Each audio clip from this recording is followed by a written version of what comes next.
Good morning, Claremont Center for Spiritual Living. How are you this morning? I'm Reverend Tracy Earlywine, and I am delighted to welcome you to our online service this Sunday morning. And know that wherever you are on your spiritual path, you are welcome here with us. We come together every week just to remind ourselves of the magnificence of who we are, that greater truth of power and love that is within each one of us, and how good it is to be together, even if it is virtually, even if it is online. Now, as you can see, the background is a little bit different today. We've got some things going on this week that I will tell you about in a few moments. But in the meantime, let's start the way we always do, with a prayer and a centering and a place of peace. So I invite you to simply take that deep breath right where you are and go within. And as you breathe into your heart space, find that place within you that is that place of peace. That place within your own being where there is only love, only joy, a sense of wholeness and completeness, a place where you are gentle with yourself, for there is within you an ease and a grace that only love can bring. And it is from this place of love that we come together this morning, blessing each and every word spoken, every note heard, every idea and thought that comes into our awareness, for we know that it is all good, all God, and a blessing for our lives, for life is truly for us. And in this knowing, in this gratitude, we give great thanks for this day, for each other, and for the gifts already received and those yet to be. I call it good, for I know it is all God, and so it is. Thank you. So we're going to start off with a couple of announcements and acknowledgements this morning. I first want to let you know, those of you that have been members for a while, you know Mickey Ridgway as one of our longtime practitioners, and she recently made her transition.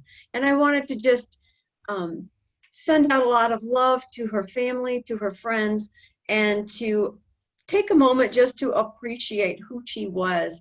When I first came to Claremont Center, she was in my first class and sat right next to me.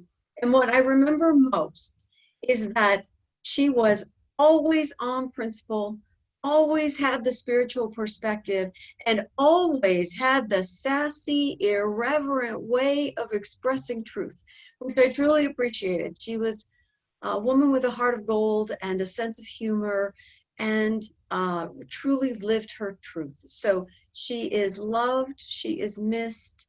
We send out love to her family, and when we know about services or celebration of life, we will let everyone know so that we might all participate. Godspeed, Mickey. Also going on, coming up, we have our first in-person outdoor service. It's scheduled for Sunday night at 7 p.m. on September 13th. So that's the first Sunday after the holiday weekend. And we're going to meet in the garden. So I'm going to invite you to bring your own chairs, to bring your own beverage, because you might as well have something to drink while you're sitting out there. And wear your best mask, because in addition to having our Sunday talk and announcements and the things we usually do when we get together, we will also have a mask contest. Now, if you're not able to attend Sunday evening, you can enter the mask contest by putting on your mask, taking a picture, and sending it into the office via email to our admin@ClaremontCSL.org. So take part in that, and we look forward to seeing you on Sunday if you're comfortable coming. We will have a few chairs there, but you know, we're doing all the safety precautions and sanitizing and all of that we can. So if you can bring your own chair, that's just one extra layer of safety for each of us. All right, also coming up, we have a book study starting the first week of September. You have a choice of attending on Thursdays from 1 to 3, or on Saturdays from 3 to 5. You register by calling the office or emailing, and we'll send you a confirmation email with information about the book. Let me tell you what the book is. The book is In the Flow of Life by Eric Butterworth. And it is, you know, it's one of those little books, we read a few chapters and, oh, I don't know, your whole life changes. It's all about the flow of life and abundance and good and ways of bringing that home for your own experience. And it'll be a delightful time, a great conversation. Read a couple chapters, answer a few questions, and then we'll get on Zoom each week and talk about what this is meaning for us and how things are changing for each of us. So do look into that. The information is on the website. It's also in our e-blast. The suggested donation for the study is $40. And again, just contact the office. We'll get you all set up and ready to go. Again, that starts September 10th or September 12th, depending on if you want Thursday or Saturday. Also, we're still going to do donuts on Friday through September. So if you bring a chair, a mask, and your coffee, I will bring the donuts again to the garden. We've had a great time just having a chance to see each other in person, staying at a safe distance, and who doesn't love donuts? So come, join, be with us. It'll be fun. And last, of course, not least, we have Wednesday nights. We have meditation and our gateway service still ongoing. Again, the connection information is on the website or in our e-blast. Now, I know that we had said this week was going to be question and answer, and I had asked some of you to send in questions. And what I found out was the questions that I got are all talks of their own. So for the month of September, I will be doing talks based on the questions that you have sent in. And so today we're going to do something a little bit different. My best friend Jennifer, Reverend Jennifer Spears, the founding minister of Living Beyond Limits, and she and I are going to share with you our favorites. We started talking about what it is about Science of Mind that we really love, and whether it's a quote or a practice or ideas, the philosophy itself, we just want to share with you the things that we enjoy the most. So you are in for a treat. I invite you to sit back, relax, and get ready, because here we go. So here, Reverend Tracy and I are. So nice to be with you. And It's so we're just gonna, hey, everybody. I know, huh? And Yep. so we're just gonna jump right into sharing some of our favorites. And so I'm gonna actually start with my very favorite quote from the Science of Mind textbook, very favorite quote of Ernest Holmes. And it goes like this: "Thou art the center and circumference of my life, the beginningless and endless part of me, the eternal reality of me, the everlasting power within me, the eternal good working through me, the infinite love impelling me, the limitless peace and calm within me, the perfect life living through me and in me, the joy of the soul and the light of the Spirit illumining me. O Lord, God, eternal and forever blessed, thou art my whole being." That is my favorite reading out of the Science of Mind textbook. And one of my biggest realizations from walking the spiritual path is the truth of oneness, the truth that we are one with that infinite presence and that we are one with each other. And of course, because life doesn't always go as planned and things don't always go the way that I would prefer them to go, sometimes I forget that. And so that reading always takes me back to that place within me that absolutely knows that. And it reminds me of that truth. Thou art my whole being. Thou art my whole life. Thou art the all in all. When I forget, it helps me remember that and how grateful I am for those words. I love that quote, and it really speaks to me of that reminder that we're not just what we do every day. We're not just the, Wednesday afternoon something that we're supposed to get done. That we are all of our daily activities, and we're really coming from and as so much more. And that is that anchoring principle that Science of Mind teaches, that as human as we are, and as wonderful and messy as that experience is, that unchanging center point of power is always there. So it's very powerful. I really like that. It's funny how many years have I been reading Science of Mind, and I don't remember actually reading that quote. Wow. I'm sure it just showed up in the book for you at some point, but always something to discover, right? Yeah, All right. absolutely. It's so rich. Yes, yes. So let me share with you my favorite quote. It's actually from one of Ernest Holmes' books called Ideas of Power. And he says, "There is a laughter of God, let's laugh it. There is a song of the universe, let's sing it. There is a hymn of praise, let's praise it. There is a joy, a beauty, there is a deep, abiding peace, let's experience it." And I think what that does for me is it is a very clear directive that we are meant to live a life of joy, a life of peace, that there is an activity of living that is meant to be laughter and praise and appreciation and expression, that all of the inner, whatever prayer work we do or contemplation or quiet time and whatever human stuff we do out in the world, that all of that is contained in this laughter of God, this laughter of life, this joy and peace that is the very nature and essence of what and who we are.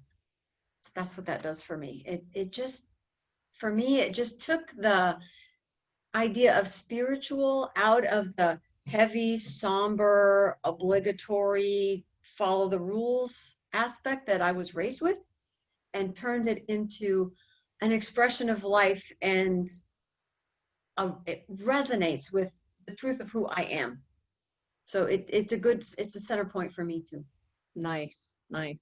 And I think for me, that reminds me of just what you commented about mine. It reminds me that there is so much more than this material life that I'm living and my day-to-day activities, and that I can choose something bigger. I can choose peace, and I can choose joy, and I can choose laughter, that those are always available to me. Yeah. Love that. Yeah. Wonderful. And so my favorite idea out of the Science of Mind teachings says this. It starts like this. If we believe that the Spirit incarnated in us, I'm going to say it again. If we believe that the Spirit incarnated in us can demonstrate, shall we be disturbed by what appears to contradict this? And here's the real part. We need to know that the truth which we announce is superior to the condition we are to change. In other words, if we're speaking from the standpoint of spirit, there can be no opposition to it. In such degree as we speak the truth, the Almighty has spoken. And so I want to kind of break that down, because it starts out with it says, we shall need to know the truth which we announce is superior to the condition in which we are to change. What that means to me is that when we are experiencing something like ill health or financial lack, it's because we have an incomplete perception of reality. Ill health is born out of an incomplete perception of wholeness and order and balance. Lack in our finances is born out of an incomplete perception of abundance and our oneness with God and the truth of infinite potential and the truth of boundless good. And it's our incomplete perception that keeps us stuck in the thing that isn't really working. And then he goes on to say, if we're speaking from the standpoint of spirit, then there can be no opposition to it. When we are speaking the truth, we are in alignment with that divine presence, and there is nothing to oppose that, because there is only one power. And we are then in alignment with that one power. And the last part that he says, in such degree as we speak the truth, the Almighty has spoken. To me, that means we get our bloated nothingness out of the way, that we create an avenue for the Almighty to express, for the all good, for the all power, for the all love, for the all potential to express in us and into our lives unimpeded. Wow. Which goes right into the idea that I wanted to bring up next. I found a quote in Living Science of Mind that says, first of all, you must have a firm conviction that God is love, or that life is love, or the energy of life is love, and an equally firm conviction that when you apply this principle of love to any human problem, the very words you speak in your meditation or treatment or prayer will operate on the condition that confronts you and will neutralize or overcome anything that opposes it. And it's this idea that the truth of love supersedes any circumstance we can find ourselves in. And to me, that's bringing my spiritual nature into my daily life, is this idea that although we look like we are in conflict or divided, or we're experiencing something that's very difficult or divisive, or we're afraid, or we're angry, or we feel like we're missing something, love brings healing to all of that. And the truth, this greater truth that we also are, is the power that moves us through life in a way that is supportive and nourishing and allows us to evolve and transcend. So I think it's interesting that, we're finding things from different sources about this philosophy, and we're really saying the same thing, right? That this is a place of power in and as us, is this love within us. And I think that what I come to when I realize, I look at all my spiritual practice and how it is that I tap into that place in me that is much more stable than who I am sometimes on the outside, that my favorite tool in all of this is spiritual mind treatment, that affirmative prayer that we teach, that reminds me that consciousness is cause, that how I experience and see myself from within is what's going to impact how I see and experience the world. And so I want to clear up a couple things about science of mind and about affirmative prayer, and kind of start with what it isn't. This is not ignoring the fact that we live in this world, and it's not la positive thinking and just be positive and everything will be fine. It's really, people think sometimes that's what we do, that whole Pollyanna thing, and that's not really what we teach. We're not talking about making something happen as much as we're learning how to allow something to happen. Ernest Holmes says that treatment is not us willing things to happen. It's meant to provide us within ourselves an avenue through which they may happen. It's letting reality through capital R. It's clarifying our thinking, removing the ways in which we think that stop us, that obstruct us, that block our good, and allowing us to better realize that spirit is, that this energy of life is just who we are. And when I do a spiritual mind treatment and start with this remembering that the energy of all life is the energy of my life, that this oneness and wholeness that we've been talking about is actually who I am, then when I set my intention or call for my good or know what it is that I want in my deepest of hearts, then life will move me in that direction.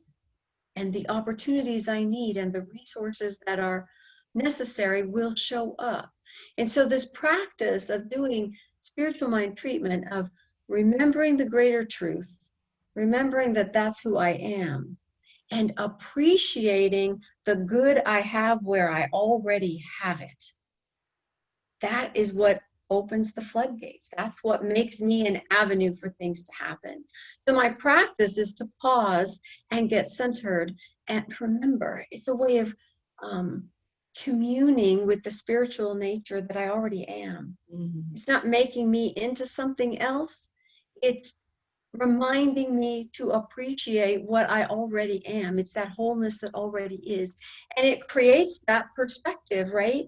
That higher perspective we're talking about, the perspective of truth. And I was thinking about how, when I used to babysit all the time, the toddlers, would have a tantrum or get mad or say, I hate you, or whatever it was. And I had a different perspective than they did. In other words, I didn't take it personally. I had a view that said, my telling them no or wanting them to do something else was really in the interest of all of our best interests, right? I wasn't trying to make it harder on them, even though they thought so. So the same thing happens now when someone is angry or acting out of fear and lashing out. I don't want to react in kind. I don't want to perpetuate that place of fear or even that sense of anger, as much as I want to bring something that heals, some way of recognizing not just what we're against, but what we're for. So when I look at the world and when I look at my world and see the tensions and the conflicts that are going on now, I know that I am for truth and justice and actions that provide nourishment and healing and support and love. And that all starts with how I talk to myself, how I think about myself, how I think about you, how I think about situations. It's bringing spiritual mind treatment, lets me bring into alignment my spiritual nature with my thinking, with my emotions, with my imagination, and opens up all of these possibilities. So I find that any spiritual practice, but especially this one, is reminding me to stay in balance between the human and the divine that I am. That's what makes it very powerful for me. Nice. I love spiritual mind treatment, and I especially love spiritual mind treatment because it helps me get unstuck when I feel stuck in my life. It allows me to remember that there is something bigger, that there is something greater than what I'm seeing, and that thing is really infinite. And so my other favorite that I'm going to share with you is out of the book, The Spiritual Art of Healing by Joel Goldsmith, who was a Christian Science practitioner. And so this is one of my favorite ideas out of the New Thought movement itself. And it's talking about spiritual mind treatment. And so he says, treatment is a technique employed to lift consciousness to such an elevation that a contact with God is established, which then permits spiritual power to flow into human activity. It is a recognition of spiritual truth, the purpose of which is to reveal an already state of divine harmony. So like Reverend Tracy just said, we're not trying to make something happen when we do spiritual mind treatment. We're not trying to manipulate things. What we're actually doing is we are talking to ourselves and talking ourselves into a larger perspective, into a broader understanding of reality, so that in that broader understanding and in that expanded perception, we can allow that which is greater to flow into our life. Because as you know, normally when we have a problem going on in our lives, the thing that we do is we focus on it and we talk about it and we think about it and we go over it and over and over it again in our lives. It's the ongoing. That spiritual mind treatment is the tool that helps me get out of that repetitive thinking and that stuck thinking so that I can see something bigger. And I love that. Yeah. Great. So do you have something else to add, Reverend Tracy? No, what you said. No, I love Goldsmith and his very clear take on our thinking impacts the quality of our own lives.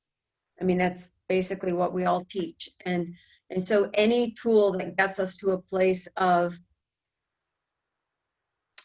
clear thinking and of understanding possibility, that when we are anchored in that center point of love, of this spiritual perspective of this flowing life, that there's this constant flow and giving and receiving of life, when we're there, then all good things are available. Mm-hmm. And so that just always gives me hope, no matter how bleak or how dark it looks. You know, one of my other favorite ideas of Joel Goldsmith, he talks about the only reason that we as human beings experience lack or dis-ease of any kind is because we have believed in this mirage, that this whole human experience is what is ultimately real and only real. Because I know in the past, religious science has done a thing of, oh my gosh, what's wrong in my thinking that caused me to be sick? Like there's a specific thought or a specific thought around money. And Joel Goldsmith is saying that's not it. It's believing this material world is ultimate reality. So that tool of spiritual mind treatment allows us to see a bigger picture, an expanded picture, so that our life also can expand. Right. And so I have a meditation to share. Do you have another favorite before my meditation? No, I'm ready to meditate. Thank you. Okay, I'm going to share with you my absolute all-time favorite meditation that I've done. And it's my favorite meditation because it's about oneness. And so I invite you to just settle in to your seat and to close your eyes if that feels comfortable, and just to allow yourself to settle into your breath for a moment. And so let us begin this meditation with the breath. Breathing in slowly and breathing out slowly. And bringing all of your attention to the breath.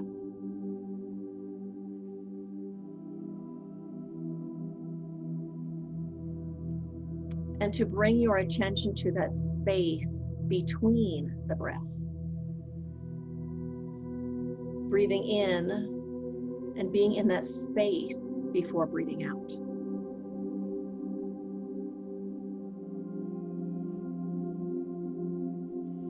The space between breaths where there is only fullness, only wholeness, and the truth of oneness.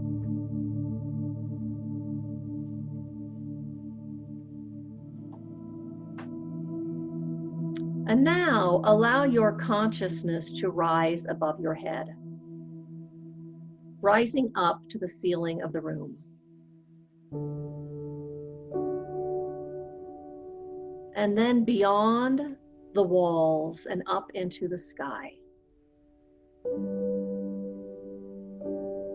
Up, up to a cloud overhead.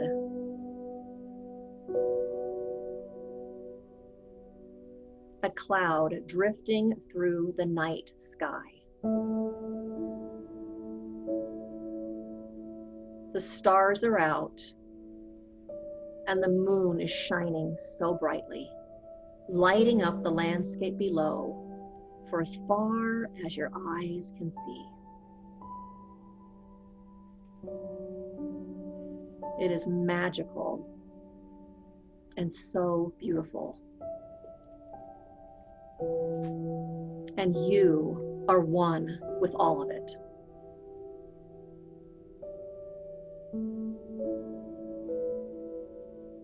You are a dot of light that sits within the cloud on a drop of moisture. You are a raindrop which falls through the starry night, landing on the top of the highest leafy tree. You are cushioned on that leaf of the tree.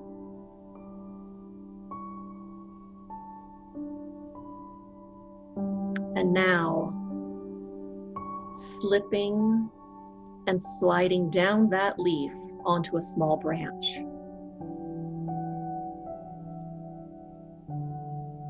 and slipping down the wet branches and sliding down the trunk of this very tall tree. Slipping along in the soft wetness, closer and closer to the earth, and finally sliding off onto the fragrant ground.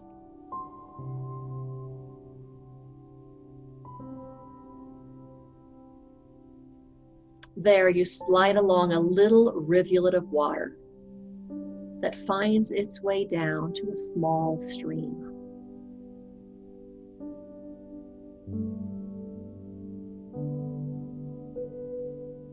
And you are the drop, sliding with the others into this narrow stream,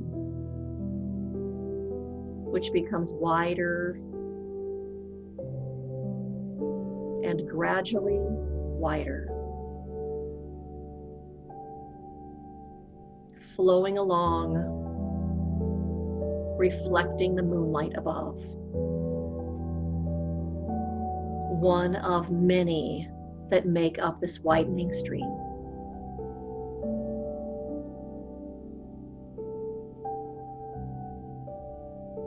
And now flowing even more quickly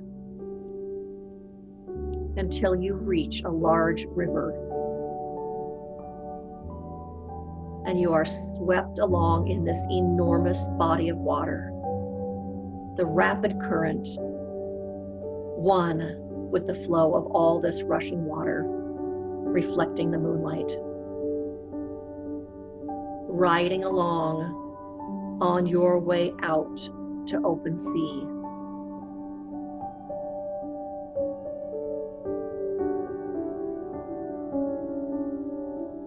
In the dark deep of night, pouring out into the sea, one of millions of drops uniting in this vast unity of water, exulting in the fullness and the joy of life itself. Bouncing and leaping in the spray of the waves, bouncing and leaping in the surf, glistening high in the air.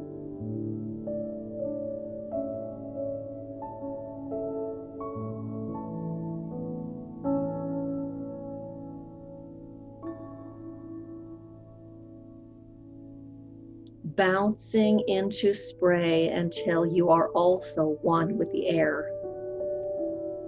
Rising in the moisture, swept up in a current of air. Rising higher and higher and higher. Until once more you are a part of the cloud in the night sky. Basking again in the softness, drifting in the moonlight, knowing your oneness, being a part of all that is, and yet always yourself, always one.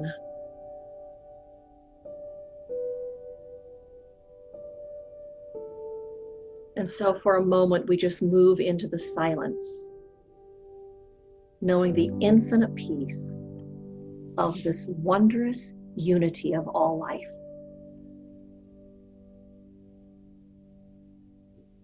And so we just rest here for a moment.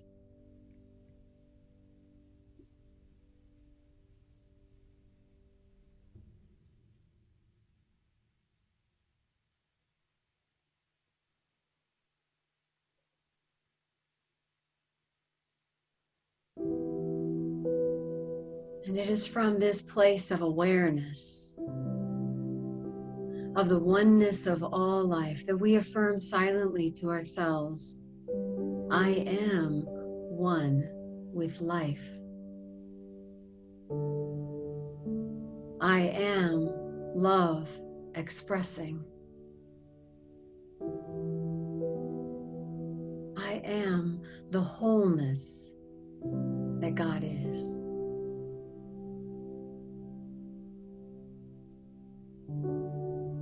And knowing that we are part of this infinite expression of life, I speak my word for each and every one of us, that that which is unlike love simply falls away.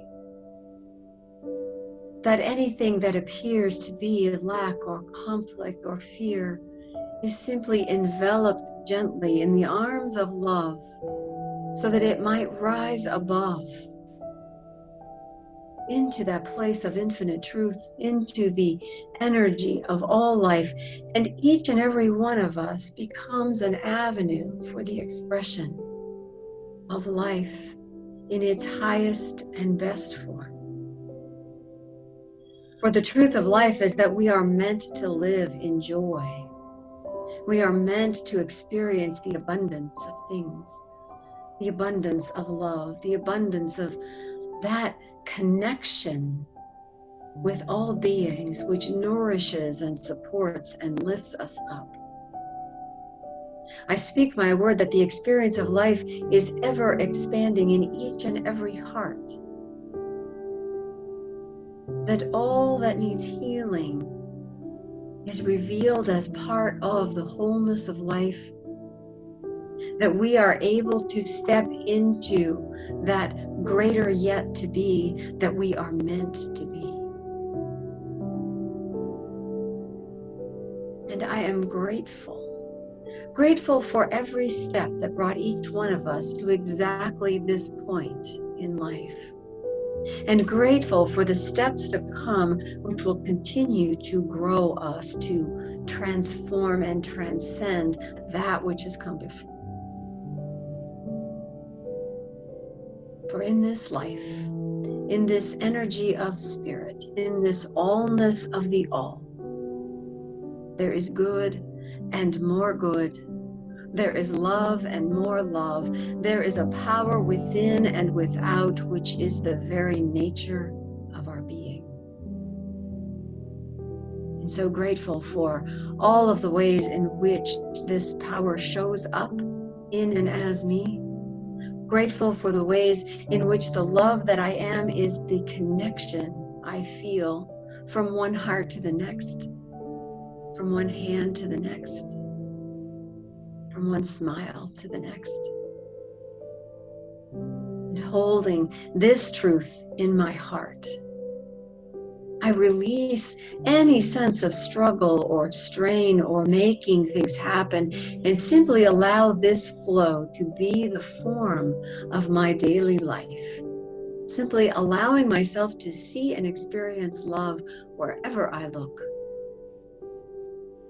Letting that light that I am shine wherever I am.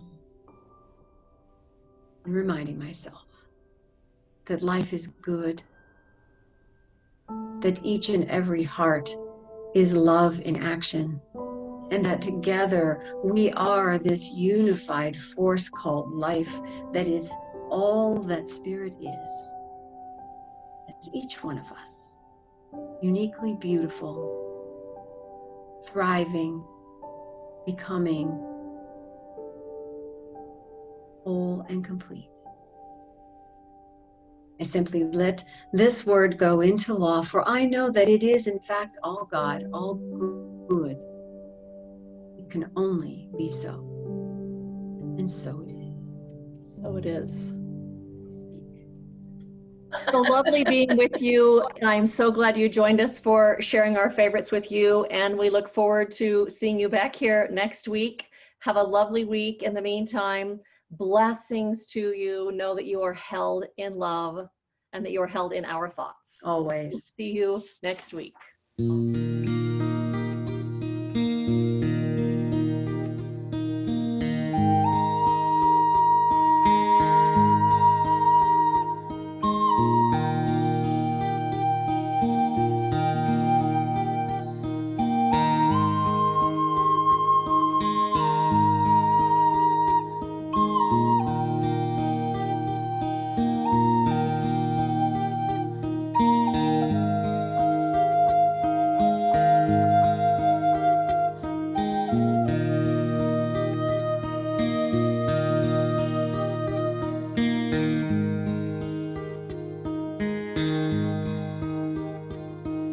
Dawn is breaking, noontime is over, a breeze is blowing through our heart.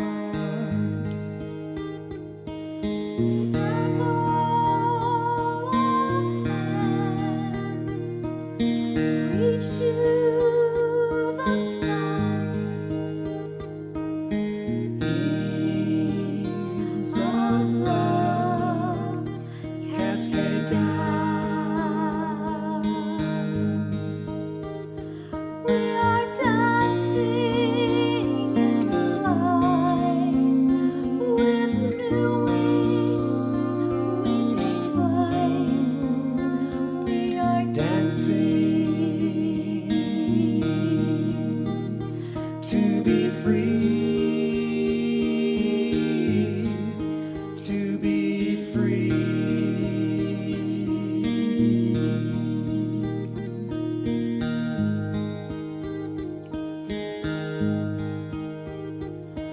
Living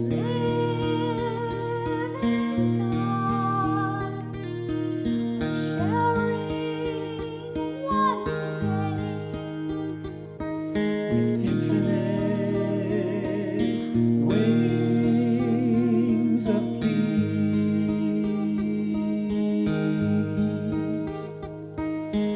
Love overflowing, dreams unread. We are connected to one heart.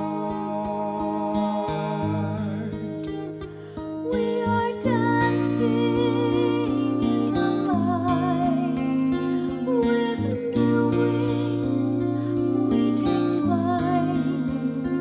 We are dancing to be free, to be free.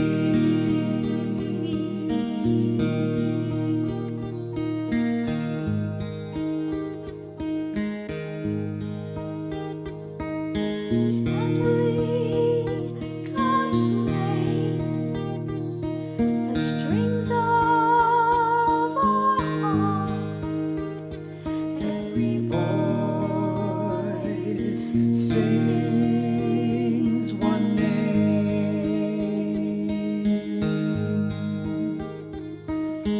Footsteps of devotion awaken our soul. In the light of God, we all know. We are dancing in the light. With new wings we take flight. We are dancing to be free, to be free. We are dancing, we are dancing.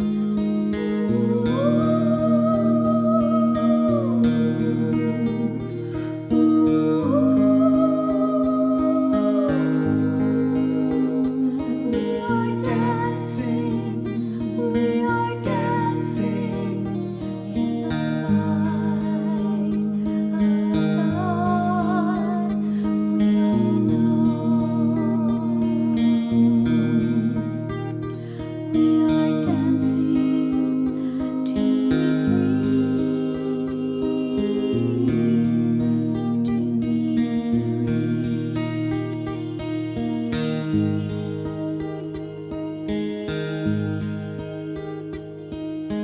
free.